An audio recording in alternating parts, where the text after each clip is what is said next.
வணக்கம், welcome to Sparks academy.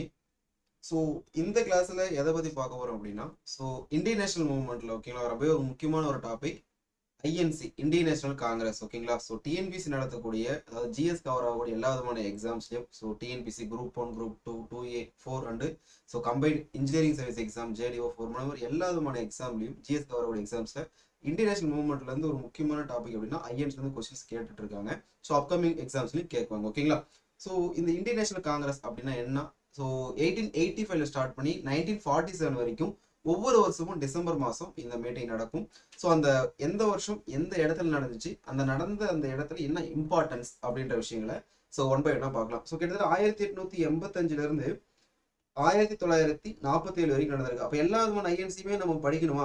TNPSC அந்த அளவுக்கு ஃபுல்லா நம்ம படிக்கணுன்ற அவசியம் கிடையாது. டிஎன்பிசி படிக்கக்கூடியவங்க அதுல ரொம்ப இது இம்பார்ட்டன்ட் ஓகேங்களா. அடிக்கடி ரிப்பீட்டடா கொஸ்டின் கேட்கக்கூடிய அந்த இயர் இல்ல இம்பார்ட்டன்ட் வேற ஏதாவது நடந்திருக்கும் பாத்தீங்களா. அந்த இது மட்டும் தான் ஃபில்டர் பண்ணி இம்பார்ட்டன்ட் ஐஎன்சி மீட்டிங் தான் நம்ம இந்த கிளாஸ்ல பார்க்க போறோம் ஓகேங்களா.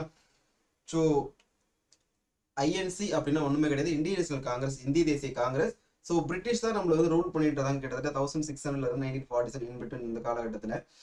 அந்த காலகட்டத்துல பிரிட்டிஷுக்கு இந்தியர்கள் ஒரு கோரிக்கையா கொடுக்கறதுக்கு இன்பிட்வீன்ல இருந்த ஒரு அமைப்பு தான் பாத்தீங்க அப்படின்னா இந்தியன் நேஷனல் காங்கிரஸ் ஓகேங்களா. நம்ம ஒரு 10 கோரிக்கை கொடுத்தோம் அப்படின்னா அது ஒரு 2 அல்லது 3 கோரிக்கை அவங்க நிறைவேற்றி கொடுப்பாங்க. ஒரு இண்டிவிஜுவல் பர்சன் வைஸ் கொடுக்காம ஒரு அமைப்பு மூலமா பிரிட்டிஷுக்கு கோரிக்கை கொடுக்கக்கூடிய ஒரு இன்டர்பிட்வீன் அந்த அமைப்பா இருந்தது பாத்தீங்கன்னா இந்தியன் நேஷனல் காங்கிரஸ் ஓகேங்களா. இது யாரு ஃபார்ம் பண்றாங்க அப்படின்னா ஒரு ரிட்டையர்டு சிவில் சர்வீஸ் ஆபீசர், அதாவது பிரிட்டிஷை சேர்ந்த ஒரு retired civil service officer. AOHU ஓகேங்களா, ஆலம் ஆக்டேயும் ஹியூமன் சொல்லுவாங்க. இவர் தான் இந்த இந்தியன் நேஷனல் காங்கிரஸை ஃபார்ம் பண்றாங்க. ஒவ்வொரு வருஷமும் டிசம்பர் மாசம் இந்த ஐஎன்சி மீட்டிங் நடக்கும். இந்தியாவில் இருக்கக்கூடிய முக்கியமான இடத்துல நடக்கும் ஓகேங்களா. நம்ம ஆரம்ப 1885 ஸ்டார்ட் பண்ணி 1947 இன்பிட்வீன்ல எந்தெந்த இயர் எங்க நடந்துச்சு, அதுல என்ன இம்பார்ட்டன்ஸ் அப்படின்னு ஒன் பை ஒன்னா பார்க்கலாம் ஓகேங்களா. நம்ம கிளாஸுக்கு போறதுக்கு முன்னாடி நம்ம இன்ஸ்டியூட்ல ஸ்பார்க்ஸ்ல டிஎன்பிசி குரூப் 1, குரூப் 2, குரூப் 4க்கான ஆன்லைன் ஆஃப்லைன் கிளாஸஸ் போயிட்டு இருக்கு. அது மட்டும் இல்லாம வீக்கெண்ட் அண்ட் ஈவினிங் கிளாஸஸும் அவைலபிள் தான் ஓகேங்களா. இந்த கிளாஸோட ஃபீச்சர்ஸ் பாத்தீங்க அப்படின்னா, ஒன்ஸ் நீங்க கிளாஸ் ஜாயின் பண்ணீங்க அப்படின்னா உங்களுக்கு புக் மெட்டீரியல் கொடுத்துருவாங்க ஓகேங்களா. தமிழ் அண்ட் இங்கிலீஷ்ல.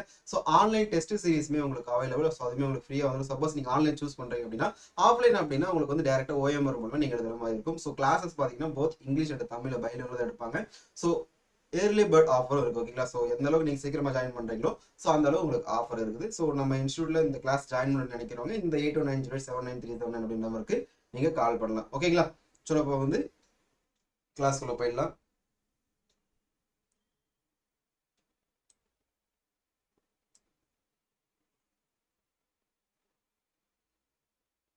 ஓகேங்களா.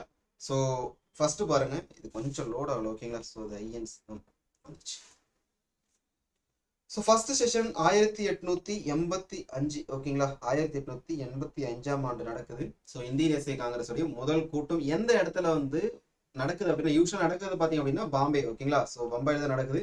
பட் எங்க வந்து நடத்ததா இருந்தாங்க அப்படின்னா பூனேல தான் வந்து நடத்ததா இருந்தாங்க. இந்த ஒரு சில டிசீஸ், அந்த பிளேக் நோயெல்லாம் அந்த காலகட்டத்தில் அதிகமாக பரவிட்டு, அதனால வந்து அங்க நடத்தினா சரியா இருக்காது காரணத்துக்காக பம்பாயில இந்த இடத்துக்கு மாத்திட்டாங்க. ஆக்சுவலா நீங்க என்ன தெரிஞ்சுக்கணும் அப்படின்னா, எங்க நடக்கிறதா இருந்தது, எங்க நடந்தது. பம்பாய் நடந்துச்சு, பூனேல நடக்கிறதா இருந்தது ஓகேங்களா. எங்க எக்ஸாக்டா அப்படின்னா ஒரு பாடசாலை ஓகேங்களா. கோகுல்தாஸ் தேஜ்பால் சமஸ்கிருத பாடசாலால இந்த மீட்டிங் நடக்குது. இதுல எத்தனை பேர் ஃபர்ஸ்ட் ஐஎன்சி மீட்டிங்ல எத்தனை பேர் கலந்துக்கிறாங்க அப்படின்னா 72 பிரதிநிதிகள் கலந்துக்கிறாங்க ஓகேங்களா. 72 மெம்பர்ஸ். இந்த 72ல 22 பாத்தீங்க அப்படின்னா சென்னை மாகாணத்தை சேர்ந்தவங்க. ரொம்ப முக்கியம். முதல்ல நடந்த ஐஎன்சி மீட்டிங்ல எத்தனை பேர் கலந்துக்கணும்னு ஒரு கொஸ்டின் கேட்பாங்க. 72. காந்தியோட உப்பு சத்தியாகிரக போராட்டத்துல கலந்து கொண்ட மொத்த உறுப்பினர்களின் எண்ணிக்கை பாத்தீங்கன்னா 78 ஓகேங்களா. நம்ம நம்பர் கன்ஃபியூஸ் ஆக நிறைய பேருக்கு, அதனால டிஃபரன்ஸ்க்காக சொல்றோம் ஓகேங்களா. காந்திக்கு அதிகமான ஃபாலோவர்ஸ் அப்படின்னு வச்சுக்கோங்க. ஐஎன்சி மீட்டிங்ல 72 மெம்பர்ஸ். அந்த 72ல 22 பாத்தீங்க அப்படின்னா சென்னை மாகாணத்தை சேர்ந்தவங்க ஓகேங்களா. இந்த முதல் கூட்டத்துல முதல் தீர்மானத்தை கொண்டு வந்தவர் யார் அப்படின்னா தமிழ்நாட்டை சேர்ந்த ஒருத்தர் தான், ஒரு தலைவர் தான், முக்கியமான தலைவர். ஜி சுப்பிரமணிய ஐயர். இந்த விஷயங்களை கொஞ்சம் புரிஞ்சுக்கோங்க ஓகேங்களா. First meeting Bombay. யாரு தலைமை தாங்குறாங்க அப்படின்னா WC பானர்ஜி. எப்பவுமே ஒரு மீட்டிங் நடக்குது அப்படின்னா எந்த இடத்துல நடக்குது, எந்த வருஷம், யார் தலைமை தாங்குறா, என்ன இம்பார்ட்டன்ஸ் இருந்துச்சுன்னா இம்பார்ட்டன்ஸ் ஓகேங்களா. 1885 Bombay, WC Banerjee. Full form பாத்தீங்க அப்படின்னா உமேஷ் சந்திர பானர்ஜி ஓகேங்களா. ஸோ சுரேந்திரநாத் பானர்ஜி மற்றும் ஆனந்த் மோகன் போஸ் ஆகியோர் காங்கிரசின் முதல் அமர்வில் கலந்து கொள்ளவில்லை. ஏன் இந்த 2% கலந்து கொள்ளவில்லை? நிறைய பேர் கலந்துக்கல. ஏன் அவங்க 2 பேரும் பாக்குற அப்படின்னா, முக்கியமான post Indian National Congress. So அதனால இவங்க 2 பேர் கலந்துக்கல அப்படின்னு ஒரு கொஸ்டின் கேட்டிருக்காங்க. ஸோ அதனால இந்த விஷயங்களை பார்த்து வச்சுக்கோங்க. ஓகேங்களா?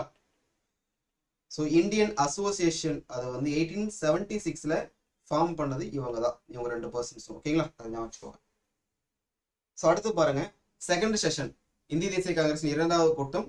ஸோ 1886 அடுத்த வருஷம். ஓகேங்களா? ஸோ கல்கட்டாவில் நடக்குது. ஸோ தாதாபாய் நவ்ரோஜி தலைமை தாங்குறாங்க. ஒரு பார்சி இனத்தை சேர்ந்த ஒரு தலைவர் ஐஎன்சி மீட்டிங் தலைமை தாங்கிறது இவர் தான் முதல்ல. ஓகேங்களா? ஸோ 1886. ஸோ டோட்டல் மெம்பர்ஸ் பார்த்தீங்கன்னா 434 பேர் இந்த மீட்டிங்ல பங்கெடுக்கிறாங்க. ஓகேங்களா?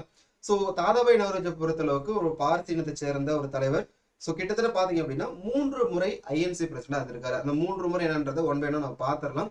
ஏன் இப்படி சொல்றோம் அப்படின்னா, already ACF assistant conservator of ஃபாரஸ்ட்னு ஒரு குரூப் 1 கேடர்ல இருக்கக்கூடிய ஒரு எக்ஸாம், டிஎன்பிசி நடத்தக்கூடிய எக்ஸாம்ல இந்த கொஸ்டின் கேட்டிருக்காங்க. ஓகேங்களா? ஸோ செகண்ட் செஷன் இந்த வருஷம், 9th செஷன் 1893ல லாகூர் அவர் தான் தலைமை தாங்குறாங்க. ஸோ 22nd செஷன் 906 கல்கத்தாவில் தாதாபாய் நவ்ரோஜி தலைமை தாங்குறாங்க. ஓகேங்களா? அப்போ ஆக மொத்தம் 3 டைம், 1886, 1893 அண்ட் 906. ஓகேங்களா? ஸோ எப்படி கொஸ்டின் கேட்டிருந்தாங்க அப்படின்னா, தாதாபாய் நவ்ரோஜி குறித்த சரியான கூற்றுகளை தேர்ந்தெடுத்து எழுதுகன்னு சொல்லி ஒரு 4 ஸ்டேட்மெண்ட். அந்த ஸ்டேட்மெண்ட்ல செகண்ட் செஷனுக்கு இவர் தலைமை தாங்கினாங்க, 9th செஷனுக்கு தலைமை தாங்கினாங்க, 24th செஷனுக்கு தலைமை தாங்கினாங்க. 24th இவர் தலைமை தாங்கினாங்களா? இல்லையா? அப்ப அது தவறான ஸ்டேட்மெண்ட். ஸோ அப்படி கொஸ்டின் கேட்டிருந்தான். வெறுமனே ஏர் மட்டும் பார்க்காம முக்கியமான பர்சன்ஸுக்கு எத்தனாவது அமர்வு அப்படின்ற விஷயங்களையும் கொஸ்டினா கேட்டிருந்தோம். ஓகேங்களா? ஸோ நம்ம அந்த அளவுக்கு டெப்தா படிச்சிட்டோம் அப்படின்னா, ஸோ எப்படி வேணா கொஸ்டின் கேட்டாலும் நம்ம ஈஸியாக ஆன்சர் பண்ணிக்கலாம். இப்போ 3 முறை 2 டைம் கல்கத்தாவில், 6ல் முடியறதுலாம் கல்கத்தா, 3ல் முடியறதுனா 3 எழுத்துல இருக்கணும். அப்ப லாகூர் ஞாபகம் வச்சுக்கோங்க. ஓகேங்களா? 1893ல லாகூர். ஸோ அடுத்தது தேர்ட் செஷன் பாருங்க. ஸோ சென்னையில் நடந்த முதல் ஐஎன்சி மாநாடு 1887 3வது செஷன். ஸோ அதே மாதிரி முஸ்லீமை சேர்ந்த ஒருத்தர் ஐஎன்சி பிரசிடண்டா இருந்ததும் இதுதான் முதல் முறை. ஓகேங்களா? ஸோ பக்ருதீன் தியாப்ஜி. ஓகேங்களா? ஸோ டோட்டலா 607 607 பேர் இந்தியா ஃபுல்லா அந்த கலந்துக்கிறாங்க இந்த மாநாட்டில். அதுல சென்னை மட்டும் சேர்ந்தவங்க 362 பேர். ஓகேங்களா? ஸோ நம்ம ஃபர்ஸ்ட் ஒரு விஷயம் பார்த்தோம், 72. அந்த 72 ஃபர்ஸ்ட் மீட்டிங் அட்டன் பண்ண 72, 22 பார்த்தீங்கன்னா சென்னை. தேர்ட் மீட்டிங் சென்னையிலே நடக்குது. அதில் கலந்துக்கிட்டது பார்த்தீங்கன்னா 362, ஓவரால்ல 607. ஓகேங்களா? ஸோ அடுத்தது ஃபோர்த் மீட்டிங் அலகாபாத். ஓகேங்களா? ஸோ 1888 அலகாபாத். யார் அப்படின்னா ஜார்ஜ் யூல். ஓகேங்களா? ஸோ அதாவது ஆங்கிலத்தை சேர்ந்த, அதாவது பிரிட்டிஷை சேர்ந்த ஒரு தலைவர் ஐஎன்சி மீட்டிங் தலைமை தாங்கிறது இவங்க தான் முதல் முறை. ஆங்கிலேயர் தலைமையில் நடைபெற்ற முதல் காங்கிரஸ் மாநாடு. ஸோ ரொம்ப முக்கியமான 4 மாநாடு. ஃபர்ஸ்ட் மாநாடு ஸோ 85, 86, 87, 88. ஓகேங்களா? ஸோ ஃபர்ஸ்ட் பாம்பே, 2வது கல்கட்டா, 3வது சென்னை, 4வது பார்த்தீங்க அப்படின்னா Allahabad. So W C Banerjee, Dadabhai Naoroji, Badruddin Tyabji, last பார்த்தீங்கன்னா ஜார்ஜ் யூல். ஓகேங்களா? ஸோ இதை ஞாபகம் வச்சுக்கோங்க. இதுக்கப்புறமேட்டுக்கா என்னென்ன இம்பார்ட்டன்ஸோ எந்தெந்த வருஷம் அதை கூட நம்ம பார்த்துக்கலாம். ஸோ சூரத் பிளவு தெரியும் உங்களுக்கு. ஸோ மிதவாதிகளும் தீவிரவாதிகளும் கருத்து வேறுபாடு காரணமாக இருந்தா பிரிஞ்சிருப்பாங்க. அந்த சூரத் பிளவுக்கு தலைமை தாங்கினது யார் அப்படின்னா ராஜ் பிகாரி கோஸ். ஸோ 907. ஓகேங்களா? சூரத் ஸ்பிட். ஸோ இந்த இமேஜ் பார்த்துக்கோங்க, உங்களுக்கு கூட கிளாரிட்டி கிடைக்கும். ஓகேங்களா? ஸோ அடுத்தது 1911.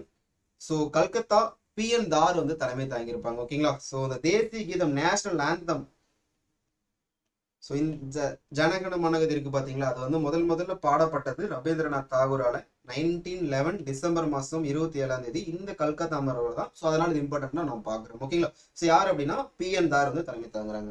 ஸோ அடுத்தது ரொம்பவே முக்கியமான ஒண்ணு. ஸோ 1917ல கல்கத்தாவில் நடக்கிற ஐஎன்சி மாநாட்டுக்கு ஒரு பெண் தலைமை தாங்குறாங்க. ஸோ இந்திய தேசிய காங்கிரஸுக்கு தலைமை தாங்கிய ஃபர்ஸ்ட் உமன். ஓகேங்களா? ஃபர்ஸ்ட் முதல் பெண் தலைவர். ஸோ ரொம்ப நீங்க தெளிவா புரிஞ்சிக்க வேண்டிய இடம் என்ன அப்படின்னா, ஃபர்ஸ்ட் உமன் கேட்கறாங்களா, ஃபர்ஸ்ட் இந்தியன் உமன் கேட்கறாங்களா? ஓகேங்களா? ஃபர்ஸ்ட் இந்தியன் உமன் அப்படின்னா இந்தியன் ஆரிஜினை சேர்ந்தவங்க ஒருத்தர் ஐஎன்சிக்கு தலைமை தாங்கிறதா அர்த்தம். பட் ஃபர்ஸ்ட் உமன் அப்படின்னா அவங்க உமன், பட் இந்தியா தான் அப்படின்றது கிடையாது. ஓகேங்களா? ஸோ அயர்லாந்து சேர்ந்தவங்க இந்தியாவுக்கு அவங்க தலைமை தாங்குறாங்க. ஸோ முதல் பெண் தலைவர். காங்கிரஸுக்கு பச்சை சிவப்பு நிற கொடியை இவங்க தான் சஜஸ்ட் பண்றாங்க. ஓகேங்களா? இப்போ 1970ல தான் ஃபர்ஸ்ட் ஒரு உமன் தலைமை தாங்குறாங்க. ஃபர்ஸ்ட் இந்தியன் உமன் யாருன்னு கேட்டீங்கன்னா சரோஜினி நாயுடு. வருஷம் பாத்தீங்கன்னா 1925. ஓகேங்களா? அப்போ இந்திய தேசிய காங்கிரஸுக்கு தலைமை தாங்கிய முதல் பெண் தலைவர் அன்னி பெசன்ட் அம்மையார் 1917 கல்கத்தா. இந்திய தேசிய காங்கிரஸுக்கு தலைமை தாங்கிய முதல் இந்திய பெண்மணின்னு கேட்டாங்க அப்படின்னா சரோஜினி நாயுடு 1925. ஓகேங்களா? ஸோ அதுவே கல்கத்தா தான். ஸோ ஈஸியாக ஞாபகம் வச்சுக்கலாம். அந்த இங்கிலீஷ்லயே இல்ல தமிழ்ல வாசிக்க அது ஃபர்ஸ்ட் உமன் கேட்கறாங்களா ஃபர்ஸ்ட் இந்தியன் உமன் கேட்கறாங்கன்னு பார்த்துட்டு ஆன்சர் பண்ணுங்க. ஓகேங்களா? ஸோ அடுத்தது 1920 ரொம்பவே முக்கியமான ஒன்று. ஸோ நான் கோஆபரேஷன் உமன் ஒத்துழையாமை இயக்கம். ஸோ இந்தியா ஃபுல்லா வந்து ஸோ பிரிட்டிஷ் அரசாங்கம் கொண்டு வந்த சட்ட திட்டங்கள், அவங்க கொண்டு வந்த ஸ்கூல் காலேஜ் எல்லாமே எதிர்ப்பு தெரிவிச்சு மக்கள் வந்து அமைதியான முறையில் போராட்டம் பண்ணிட்டு இருப்பாங்க. ஸோ அந்த விதமான ஒத்துழையாமை இயக்கம் நடந்த வருஷம் 1920. அதுக்கு எந்த ஒரு ஐஎன்சி ஒப்புதல் கொடுத்தது அப்படின்னா கல்கத்தா. ஓகேங்களா? ஸோ கல்கத்தா 1920 நடக்கக்கூடிய ஐஎன்சில ஒத்துழையாமை இயக்கம் அப்படின்னா என்ன அப்படின்றத அறிவிக்கிறாங்க. அதுக்கு தலைமை தாங்கினது லாலா லஜபதி ராய். ஸோ பஞ்சாபுடைய சிங்கம் சொல்லக்கூடிய லாலா லஜபதி ராய். ஸோ அந்த ஒத்துழையாமை இயக்க கொள்கைக்கு ஒப்புதல் அப்ரூவல் எப்போ கொடுக்குறாங்கன்னா சேம் அதே வருஷம். ஸோ நாக்பூர்ல ஒரு ஐஎன்சி மீட்டிங் நடக்குது. சேலத்தை சேர்ந்த சேலம் விஜயராகவாச்சாரியார் அதுக்கு தலைமை தாங்குறாங்க. ஓகேங்களா? ரொம்ப தெளிவா புரிஞ்சுக்க வேண்டிய இடம் என்ன அப்படின்னா ஒத்துழையாமை இயக்கம் இன்ட்ரோடியூஸ் பண்ணது கல்கத்தா ஐஎன்சி, அதுக்கான ஒப்புதல் கொடுத்தது நாக்பூர் ஐஎன்சி. கல்கத்தா ஐஎன்சிக்கு தலைமை தாங்கினது லாலா லஜபதி ராய். நாக்பூர் ஐஎன்சிக்கு தலைமை தாங்கினது சேலம் விஜயராகவாச்சாரியார். ஸோ சேலம் சி விஜயராகவாச்சாரியார்னு சொல்லுவாங்க. ஓகேங்களா? ஸோ இந்த இம்பார்ட்டன்ஸ் புரிஞ்சுக்கோங்க. ஓகேங்களா? ஸோ வெறுமனே இது தனியாகவும் கேட்டிருக்காங்க. ஸோ சேலத்தில் நடந்த ஐஎன்சி மாநாட்டுக்கு யார் தலைமை தாங்கியிருக்காங்கன்னு கேட்டிருக்காங்க. ஓகேங்களா? சரி, சேலத்தை சேர்ந்த சி விஜயராகவாச்சாரியார் எந்த விதமான ஐஎன்சிக்கு தலைமை தாங்கியிருக்காங்க? ஆப்ஷன்ல வந்து கல்கத்தா, அலகாபாத், நாக்பூர் கொடுப்பாங்க. ஓகேங்களா? ஸோ அடுத்து பாருங்க, 1923 ஒரு யங்கஸ்ட் ஐஎன்சி பிரசிடென்ட் வந்து ஒருத்தர் தலைமை தாங்குறாங்க. ஸோ ஃபர்ஸ்ட் உமன் பார்த்தோம், ஃபர்ஸ்ட் முஸ்லீம் பிரசிடென்ட் பார்த்தோம், ஃபர்ஸ்ட் பிரிட்டிஷ் பிரசிடென்ட் பார்த்தோம். So first Parsi president, Parsi இனத்தை சேர்ந்த ஒருத்தர் தலைமை தாங்கிறத பார்த்தோம். அது மாதிரி இளம் வயதிலேயே ஐஎன்சிக்கு தலைமை தாங்கின ஒரு பர்சன் அப்படின்னா அது இவர் தான். யார் அப்படின்னா so Maulana Abul Kalam Azad, first education minister of India. ஓகேங்களா? ஸோ ஜவஹர்லால் நேரு ஆட்சி அமைக்கக்குள்ள 1947 பிரைம் மினிஸ்டர் இருக்கக்குள்ள எஜுகேஷன் மினிஸ்டர் இருந்து இவரோட காலகட்டத்தில் பார்த்தீங்க அப்படின்னா ஸோ இந்த ஐஐடி யூஜிசி எல்லாம் கொண்டு வந்திருப்பாங்க. ஓகேங்களா? அப்போ youngest and longest serving INC president கேட்டாலும் இவர் தாங்க. அதாவது இளம் வயது தலைவர்னு கேட்டாலும் அபுல் கலாம் ஆசாத் தான். அதிக காலம் ஐஎன்சிக்கு தலைமை தாங்கினது யாருன்னு கேட்டாலும் யார் தான்? ஸோ இவர் தான் மௌலானா அபுல் கலாம் ஆசாத். ஸோ 1920 கொஞ்சம் லோட் ஆகல. ஸோ 1923. ஓகேங்களா? ஸோ இந்த படத்தை பார்த்துக்கோங்க, அவருடைய இமேஜ். ஸோ அடுத்தது ரொம்ப முக்கியமான ஒன்று. ஸோ எல்லாமே முக்கியம் தான், அப்படியே பார்த்துருவாங்க. ஸோ 1924 காந்தி வந்து ஐஎன்சிக்கு தலைமை தாங்கியிருக்காருங்க. ஒரே ஒரு ஐஎன்சி தான் தலைமை தாங்கியிருக்காரு. ஸோ எந்த ஐஎன்சின்னு கேட்பாங்க, அடிக்கடி கேட்பாங்க. ஸோ கர்நாடகாவில் இருக்கக்கூடிய இடம் பெல்காம். ஸோ காந்தி தலைமை தாங்கிய ஒரே ஐஎன்சி மாநாடு 1924 பெல்காம் ஐஎன்சி. ஓகேங்களா? ரிப்பீட்டடா கொஸ்டின் கேட்பாங்க. ஸோ இதை பார்த்து வச்சுக்கோங்க. ஏன்னா காந்தி, சுபாஷ் சந்திர போஸ் எவ்வளோ முக்கியமான பர்சன்ஸ் இல்லையா? ஸோ அதனால அவங்க வந்து கொஸ்டின்ஸ் கேட்பாங்க. ஸோ அடுத்த ஐஎன்சி நம்ம ஆல்ரெடி பார்த்தது தாங்க. So first Indian woman INC president, இந்திய நாட்டை சேர்ந்த ஒரு பெண்மணி ஐஎன்சிக்கு தலைமை தாங்கிறது சரோஜினி நாயுடு 1925. ஓகேங்களா? ஸோ அடுத்தது 1929 லாகூர். ஸோ இந்த பூர்ண சுவராஜ், அதாவது பூர்ண சுவராஜ் அப்படின்னா ஃபுல்லா வந்து இண்டிபெண்டா நம்ம வந்து யாருடைய அதிகாரத்துக்கு கீழே ஃபுல்லா வந்து நம்ம சுதந்திரம் அடையாதான் பூர்ண சுவராஜ்னு சொல்லுவாங்க. அந்த தீர்மானம் வந்து நிறைவேற்றப்பட்டது எப்போ அப்படின்னா 1929 லாகூர் ஐஎன்சில. அது தலைமை தாங்கிறது ஜவஹர்லால் நேரு. ஓகேங்களா? ஸோ அடுத்தது 1931 கராச்சி ஐஎன்சி. ஓகேங்களா? ஸோ இந்த பாகிஸ்தான், இந்தியா அதெல்லாம் ஒருங்கிணைந்து இருக்கக்குள்ள அந்த மாகாணம். இந்த கராச்சி ஐஎன்சி ஏன் பார்க்குறோம் அப்படின்னா ஸோ நம்ம கான்ஸ்டியூஷன்ல ஃபண்டமெண்டல் ரைட்ஸ், டியூட்டிஸ்லாம் கொண்டு வந்தோம் பார்த்தீங்களா? அந்த அடிப்படை உரிமை, அடிப்படை கடமை, இது சம்பந்தப்பட்ட ஒரு தீர்மானம் கொண்டு வந்தது இந்த கராச்சி ஐஎன்சில. ஸோ அடிப்படை உரிமை கடமை மட்டும் கிடையாதுங்க. ஸோ லிங்குஸ்டிக்கும் கூட. ஓகேங்களா? மொழி சிறுபான்மையினர் அடிப்படை உரிமைகள் தொடர்பான அந்த தீர்மானம் கொண்டு வரப்பட்டது எப்பன்னு கேட்பாங்க. ரொம்பவே முக்கியம். மெயின்ஸ்லாம் நீங்க போனீங்க அப்படின்னா அந்த பாயிண்ட்லாம் எழுதலாம். 1931 கராச்சி ஐஎன்சிக்கு. ஸோ சர்தார் வல்லபாய் படேல் தான் இது தலைமை தாங்கியிருப்பாங்க. ஓகேங்களா? ஸோ 1931 மார்ச் கிடையாது, ஸோ டிசம்பர். ஓகேங்களா? ஸோ இந்த விஷயங்களை பார்த்து வச்சுக்கோங்க.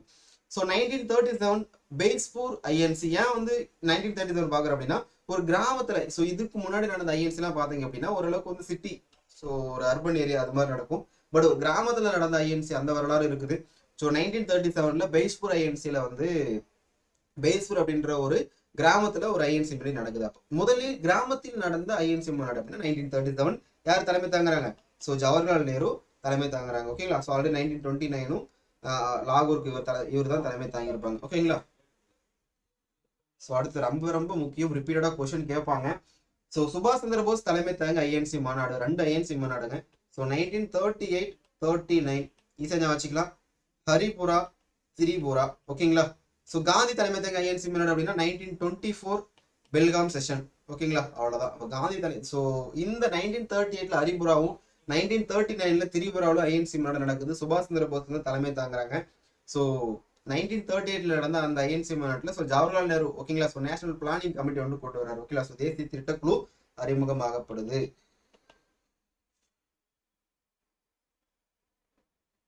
ஸோ அடுத்து ரொம்ப முக்கியமான ஒன்று.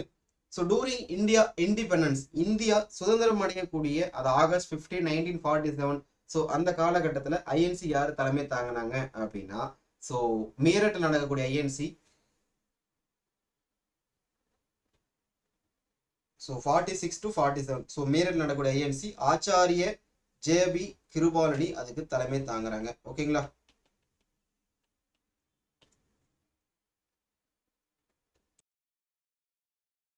ஓகேங்களா, ஸோ 1946 அதாவது பிஃபோர் இண்டிபெண்டன்ஸ் கேட்டாலும் ஆச்சாரிய ஜேபி கிருபா, அதாவது பிஃபோர் இண்டிபெண்டன்ஸ் யார் லாஸ்ட் ஐஎன்சிக்கு தலைமை தாங்கன்னு கேட்டாங்க அப்படின்னா, so Acharya JB Kripalani. During India independence அப்பவும் ஐஎன்சி பிரசிடன்ட் யார் இருந்தாங்கன்னு கேட்டாங்கன்னா, ஸோ ஆச்சாரிய ஜேபி கிருபாலனி தான் ஓகேங்களா. ஸோ 1946. ஸோ அடுத்தது இங்கே ஒன்று மிஸ் ஆயிடுச்சு, எழுதிக்கோங்க. 1948 ஜெய்ப்பூர் காங்கிரஸ், ஜெய்ப்பூர் ஐஎன்சி. ஸோ பட்டாபி சீதாராமையா தலைமை தாங்கியிருப்பாங்க ஓகேங்களா.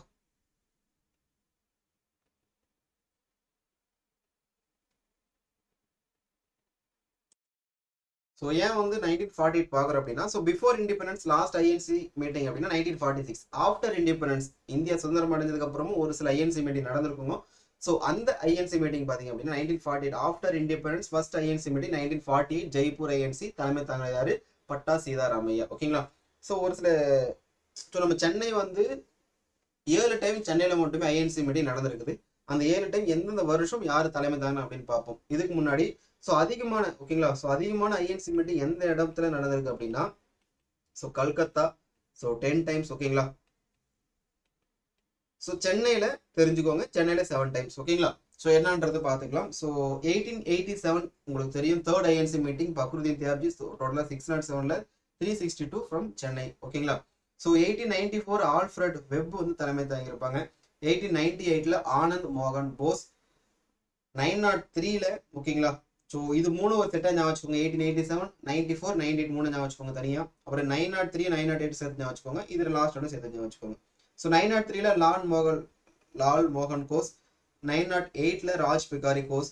1914ல் பூபேந்திரநாத் போஸ். 1927ல் எம்ஏ அன்சாரி. ஸோ சென்னையில் நடந்த ஐஎன்சி மீட்டிங்கில் அதிகமாக கேட்டது இந்த 1927 ஐஎன்சி யார் தலைமை தாங்கன்னு கேட்டிருக்காங்க, எம்ஏ அன்சாரி. ஸோ ஞாபகம் வச்சுக்கோங்க ஓகேங்களா. ஸோ நம்ம இதில் என்ன பார்த்துருக்கோம், ஸோ ஓவராலாக ஸோ ஐஎன்சினா என்ன, ஸோ என்னென்ன இம்பார்ட்டன்ட் மீட்டிங் நடந்திருக்குது. ஸோ ஃபர்ஸ்ட் 4 பார்த்தோம், அதுக்கப்புறம் இம்பார்ட்டன்ட் நடந்த ஐஎன்சி மீட்டிங் பார்த்தோம் ஓகேங்களா. ஸோ யங்கஸ்ட் யாரு, லாங்கஸ்ட் சர்விங் பிரசிடென்ட் யாரு. ஸோ ஓவராலாக ஒன்று சொல்லிடுறேன். யங்கஸ்ட் அப்படின்னா யங்கஸ்ட் லாங்கஸ்ட் அப்படின்னா அபுல் கலாம் ஆசாத். ஃபர்ஸ்ட் உமன் அப்படின்னா அன்னி பெசன்ட் அம்மையார். ஃபர்ஸ்ட் இந்தியன் உமன் அப்படின்னா so Sarojini Naidu. So India before independence அப்படின்னா யார் அப்படின்னா ஆச்சாரிய ஜேபி கிருபாலனி. ஆஃப்டர் இண்டிபெண்டன்ஸ்க்கு அப்புறம் ஃபர்ஸ்ட் ஐஎன்சி யார் அப்படின்னா so Pattabi Sitaramayya. So first அப்படின்னா WC பேனர்ஜி, ஃபவுண்டர் வந்து ஏஓ ஹியூம். ஸோ இந்த பேசிக் ஃபேக்ட் நான் வச்சுக்கோங்க. இந்த வீடியோ ஃபுல்லாக பார்த்து நோட்ஸ் வச்சுக்கோங்க ஓகேங்களா. ஸோ கண்டிப்பாக அப்கமிங் வரக்கூடிய டிஎன்பிசி நடத்தக்கூடிய எக்ஸாம்ஸில் இந்த கொஸ்டின் கேட்கறதுக்கு அதிகமான வாய்ப்புகள் இருக்குது ஓகேங்களா. ஸோ அடுத்த ஒரு வீடியோவில் பார்ப்போம். All the best, thank you so much.